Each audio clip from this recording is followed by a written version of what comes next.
ಇನ್ನು ಮಂಡ್ಯ ಜಿಲ್ಲೆ ಮಳವಳ್ಳಿಯಲ್ಲಿ ಜೆಡಿಎಸ್ ಸದಸ್ಯತ್ವ ಅಭಿಯಾನ ನಡೀತಾ ಇದೆ. ಮಳವಳ್ಳಿಗೆ ನಿಖಿಲ್ ಕುಮಾರಸ್ವಾಮಿ ಆಗಮಿಸಿದ ಸಂದರ್ಭದಲ್ಲಿ ಪಟಾಕಿಯನ್ನ ಸಿಡಿಸಿ ಪುಷ್ಪಾರ್ಚನೆಯನ್ನ ಮಾಡಿ ಕಾರ್ಯಕರ್ತರು ಅವರನ್ನ ಸ್ವಾಗತ ಮಾಡಿದ್ರು. ದಂಡಿನ ಮಾರಮ್ಮ ದೇಗುಲಕ್ಕೆ ತೆರಳಿ ನಿಖಿಲ್ ಕುಮಾರಸ್ವಾಮಿ ವಿಶೇಷ ಪೂಜೆಯನ್ನು ಸಲ್ಲಿಸಿದ್ರು. ಪೂಜೆ ಬಳಿಕ ಕಾರ್ಯಕರ್ತರ ಜೊತೆ ಬೈಕ್ ರ್ಯಾಲಿಯಲ್ಲೂ ಕೂಡ ನಿಖಿಲ್ ಹೋದ್ರು.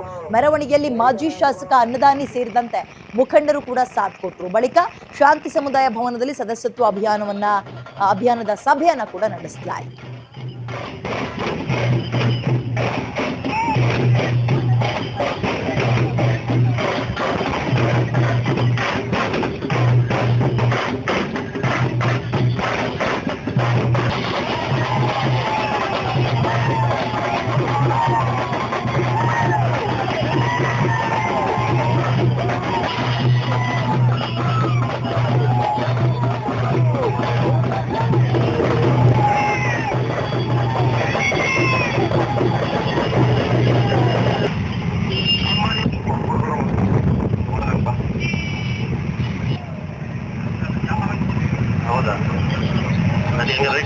ಹೆಚ್ಚಿನ ನಾಯಕರು, ರೈತ ನಾಯಕರು, ಯೋಗಕಂಡ ಅಪ್ರತಿಮ ರೈತ ಹೋರಾಟಗಾರರು, ಜೆಡಿಎಸ್ ಪಕ್ಷದ ಶ್ರೀಮಂತ ನಾಯಕರಾದಂಥ ಎಚ್ ಡಿ ದೇವೇಗೌಡ ಸಾಹೇಬ್ರವರ